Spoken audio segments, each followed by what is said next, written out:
Maingat na inayos ng batang babae ang kanyang buhok at ipinapalagay na kailangan niya ito upang pumatay ng oras.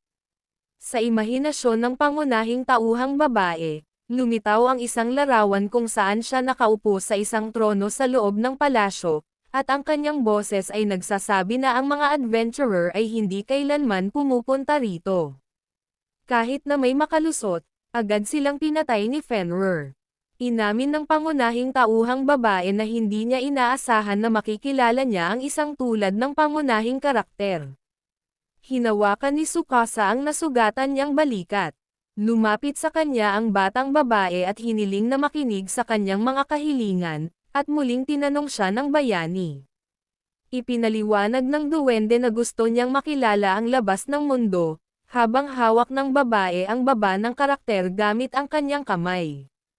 Sinabi ng pangunahing tauhang babae na ang labas ng mundo ay binubuo ng isang malaking bilang ng mga particle, kaya hindi niya ito malayang tuklasin, at ang pakikipagtulungan kay Tsukasa ay mahalaga sa kanya. Sumang-ayon ang pangunahing tauhan. Inalis ng duwende ang kanyang kamay sa pagkagulat, gumawa ng isang matamis na mukha, at sinabi na hindi niya inaasahan ang isang mabilis na sagot. Sa isip ng karakter, lumilitaw ang mga eksena ng isang kamakailang labanan sa isang lobo, at ang voiceover ni Tsukasa ay nagsabi na mayroon siyang presentasyon ng maraming hindi alam at hindi mapagkakatiwalaan ang kanyang bagong kakilala. Gayunpaman, panloob niyang pinasasalamatan ang dalaga sa katotohanan na ang isang mahinang tulad niya ay nagawang labanan ang lobo. Iniisip ng bayani na ang pagtulong sa duwende ay magiging kapaki-pakinabang lamang. Pinunasan ni Tsukasa ang dugo sa kanyang mukha at ibinubuod ang mga salita ng pangunahing tauhang babae, na nagsasabing gusto niyang makita ang labas ng mundo. Tinanong niya kung paano siya makakarating doon, ngunit hindi niya natapos ang pangungusap at nahulog sa dibdib ng dalaga. Marahan niyang hinaplos ang ulo nito at sinabing naubos na ang lakas ng bida, kaya hindi niya ito sinisisi. Lumingon si Tsukasa at tinanong kung ano ang pangalan niya. Nakita niya ang magandang mukha ng duwende, na nagsasabing ang kanyang pangalan ay Loki, at nawalan ng malay. Sinabi ng voiceover ni Loki na inaasahan niyang makatrabaho siya. Ang aksyon ay lumipat sa ospital.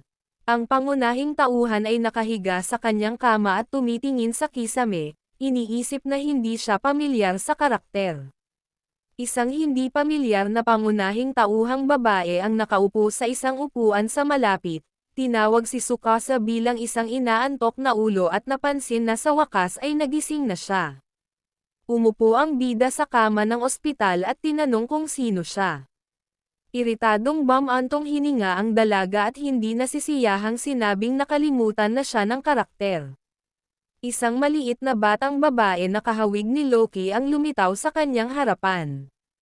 Nakangiti siya at pabirong sinabi na walang puso si Tsukasa. Tumingin ang bida sa babae at tinanong kung siya si Loki. Ang batang babae ay nakabitin ang kanyang mga binti at sinabi na maaari mong talikuran ang karangalan at tawagin lamang siya sa kanyang pangalan.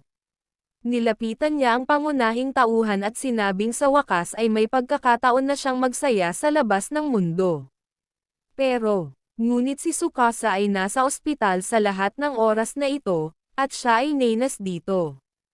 Ang batang babae ay nakaupo sa baywang ng bayani at humihingi ng pagbabago, ngunit hiniling siya ng bayani na bumaba. Tinanong siya ni Tsukasa kung ano ang nangyari pagkatapos niyang mawalan ng malay. Bumantong hininga ang pangunahing tauhang babae at sinabing dinala niya ang kanyang katawan, at pagkatapos ay nag-teleport sila sa unang rank na piitan. Interesado ang karakter sa kung paano siya nakarating sa ospital. Ang isang nainas na batang babae ay isinandal ang kanyang ulo sa kanyang kamay at nagtanong tungkol sa ospital, na nauunawaan na ito ang pangalan ng kasalukuyang lugar. Sa tulong ng mahika, naaakit ni Loki ang mansanas sa sandaling ito, dahilan na iniwan niya ang walang malay na katawan ni Tsukasa sa lugar kung saan sila nag-teleport. Kaya, tiyak na natagpuan ng adventurer na dumadaan ang bayani, ibig sabihin, dinala siya ng nakahanap kay Tsukasa. Nagtanong ang bida kung bakit hindi pa nag-teleport ang dalaga sa outside world. Kung magagawa niya ito, inihayag ni Loki na siya ay isang diyosa na nangangailangan ng malaking halaga ng mana upang mapanatili ang kanyang tunay na anyo. Dahil napakakaunting mana sa totoong mundo, maaari lamang siyang lumitaw sa anyo ng isang bata. Sinabi ng batang babae na sa ganitong forma, hindi siya makakapaglakbay ng malaya. Iniisip ni Tsukasa na si Loki ay dadalhin sana ng mga pulis kung siya ay gumagalaw bilang isang bata sa labas ng mundo. Hinampas ng dalaga ang noo ng bida at pinagalitan ito. Tinanong ni Tsukasa kung bakit siya tinulungan ni Loki. Ang duwende ay may hawak na mansanas na may mahika at sinabing kailangan niya ng kooperasyon, ngunit hindi niya ibinunyag ang papel ng bayani sa kanyang kapalaran. Nakangiting sabi ng dalaga na sasabihin niya ito sa iyo mamaya. Tumayo si Loki at tumalikod sa bayani, na nagtanong kung saan siya pupunta. Ipinahayag ng batang babae na siya ay may sapat na edukasyon upang hindi makagambala sa pamilya ng bayani sa ganoong oras, nagpaalam sa kanya, at pagkatapos ay mawawala na parang usok. Ang sumunod na segundo, ang kapatid ni Kishiriga na si Tsukasa ay pumasok sa silid, kinausap siya, at pagkatapos ay ibinagsak ang sarili sa kanyang leeg. Sinisisi niya ang katotohanan na ang bayani ay gumugol ng 1 linggo sa isang pagkawala ng malay at sinabi kung paano ipinapalagay ng doktor na ang bayani ay hindi na madyay gising. Tinapik ni Tsukasa ang ulo ni Mayo at sinabing hindi siya naghinala na matagal na siyang nakoma. Humingi siya ng paumanhin sa kanya dahil sa pang-istorbo sa kanya. Hinawakan ng dalaga ang kama gamit ang kanyang mga kamay. Natutuwa siyang nagising na ang kanyang kapatid at sa totoo lang inamin niya na hindi niya ito matiis kung iiwan siya nito. Ngumiti si Tsukasa at sinabing wala siyang pupuntahan at bukod sa kanya, wala na siyang pamilya. Sumang-ayon si Mayo na may kasamang luha sa kaligayahan at ipinatong ang kanyang mga kamay sa kanyang dibdib. Sinabi niya na oras na para sa kanya upang pumunta at pinapayuhan ang kanyang kapatid na magpahinga, at hiniling ng bayani kay Mayo na huwag mag-over-exercise. Ang babae ay kumandat kay Tsukasa at sinabing huwag mag-alala, dahil bumuti na ang kanyang pakiramdam kamakailan. Isara. At bumantong hininga ang bida, sinabing hindi mapakali si Mayo gaya ng dati.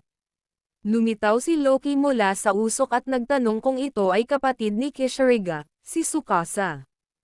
Pumayag siya, sinabi ang pangalan ng kanyang kapatid na babae, at idinagdag na siya na lang ang natitira sa kanya. Sa imahinasyon ng bayani, lumabas ang mga larawan ng nakaraan, kung saan umuubo ng dugo si Mayo. Ang voiceover ni Tsukasa ay nagsabi na ang kanyang kapatid na babae ay may sakit mula ng ipanganak, at walang lunas.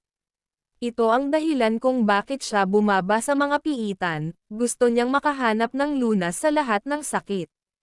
Hinawakan ng bayani ang kanyang dibdib at naisip ang isang magic flask na may elixir. Humingi ng paumanhin si Tsukasa sa pagsasabi nito kay Loki. Ang sabi ng babaeng may mabagsik na tingin, kahit na ang gamot sa lahat ng sakit ay hindi makagagamot sa sakit ni Mayo. Ang bayani, sa takot, ay nagtanong sa kanya kung ano ang ibig sabihin nito.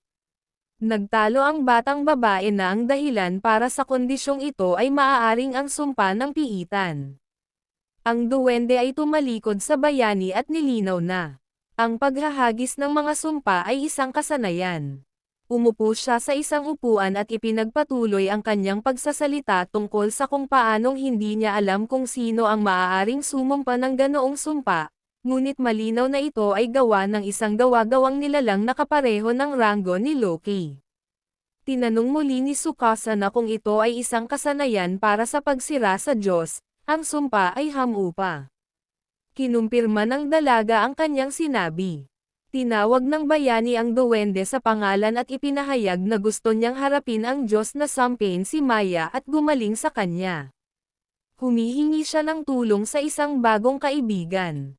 Pinag-isipan ito ng dalaga at pumayag sa proposal ni Tsukasa dahil interesado rin siya kung sino ang sumumpa sa kapatid ng bida. Nagpapasalamat ang karakter kay Loki. Sinabi ng batang babae na kailangan niyang bumaba sa mga piitan araw-araw upang magsanay dahil kailangan ni Tsukasa ng mas maraming karanasan bago hamanin ang isang gawa-gawang piitan. Inamin ng bayani na kailangan niyang pumasok sa paaralan, ngunit hindi alam ni Loki kung ano ito. Ang boses ng karakter ay nagsasabi tungkol sa Tenjutsu Academy, kung saan nag-aaral lamang ang mga nagising na tao. Ito ay isang paaralan para sa mga magiging adventurer, at siya ay magiging isang koponan mula ngayon. Tinamaan ng dalaga ang kamao ng bayani at sumang-ayon, inamin na humanga siya sa pakikipagtulungan nito.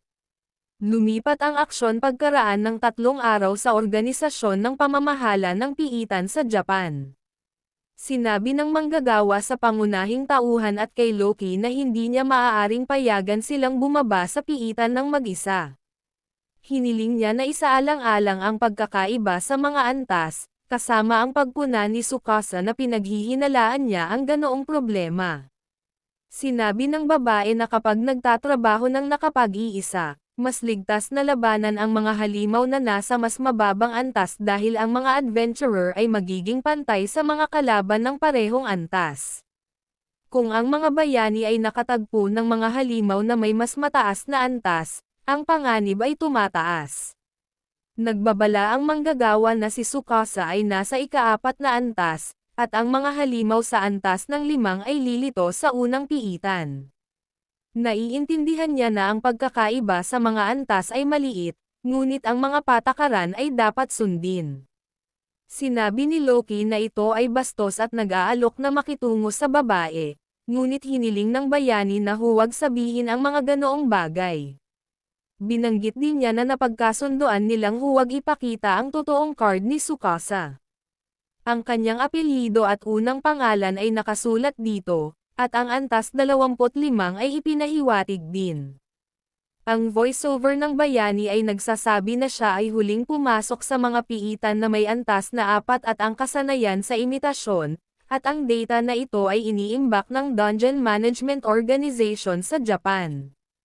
Kapag nalaman nilang biglang nakakuha ng level 25 at bagong skill ang bida, magkakaroon siya ng mga problema. Tinanong ni Loki kung si Tsukasa ay masyadong mapagparaya o talagang tamad. Sinabi ni Tsukasa na ayaw niyang gumawa ng eksena at humiling na umalis. Gayunpaman, sinabi ng batang babae na masyadong maaga para umalis at ngumiti ng palihim. Iminumungkahi niya ang paggamit ng kasanayan sa paglalaro ng salita. Biglang naisip ni Tsukasa ang tungkol dito at nagpa siya na gamitin ang kanyang mga kakayahan, kahit na ipinagbabawal ang mga ito dito.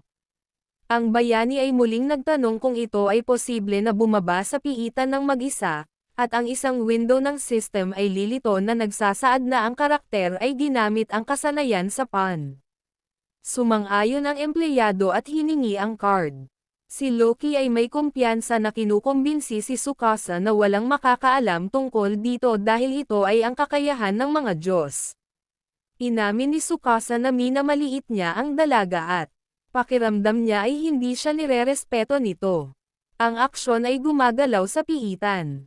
Ang mga bayani ay lumabas sa pinto patungo sa isang mahabang koridor na may portal sa dulo.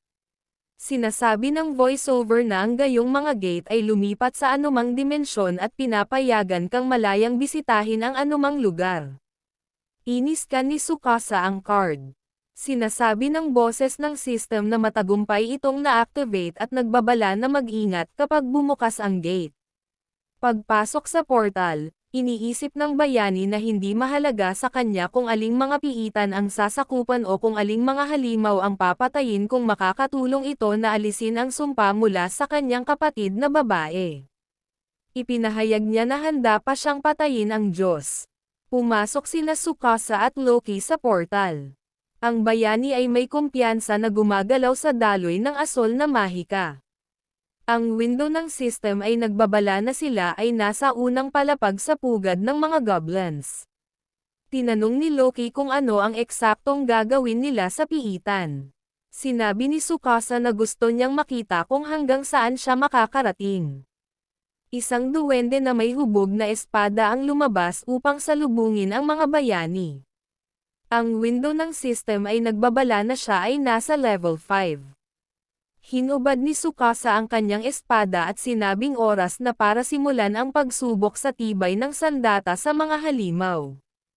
Salamat po sa panonood.